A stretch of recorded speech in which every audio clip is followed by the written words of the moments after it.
ఈరోజు మన పాత పట్టణంలో ఏవైతే రైల్వే స్టేషన్స్ నరేంద్ర మోడీ గారి ప్రభుత్వం డెవలప్మెంట్ చేస్తూ ఉందో అందులో 2 స్టేషన్స్ ఈరోజు పరిశీలించాలని రావడం జరిగింది. ఒకటి Malakpet railway station, 2 Uppuguda railway station. మన హైదరాబాద్లో ఈ 2 రైల్వే స్టేషన్స్ కూడా చాలా ఇంపార్టెన్స్ ఉంది. నేను విద్యార్థిగా ఉన్నప్పుడే చాలామంది ప్రజలు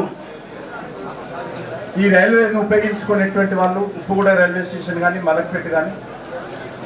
కాలక్రమేణా ఈ యొక్క రైల్వే స్టేషన్స్ ప్రాధాన్యత తగ్గింది. దాన్ని పునరుద్ధరించేటువంటి కార్యక్రమం మళ్ళీ నరేంద్ర మోడీ గారు చేస్తూ ఉన్నారు. చాలా పెద్ద ఎత్తున ఈ రైల్వే స్టేషన్స్ ఆధునీకరిస్తూ ఉన్నాం. పాతపట్నంలో ఉన్నటువంటి ప్రజలకు ఈ యొక్క రైల్వే స్టేషన్స్ అందుబాటులోకి తీసుకురావాలి. మంచి చూడడానికి రావడానికి చాలా బాగా కనిపించాలి అన్న ఉద్దేశంతో చాలా ఆధునికమైనటువంటి పద్ధతిలో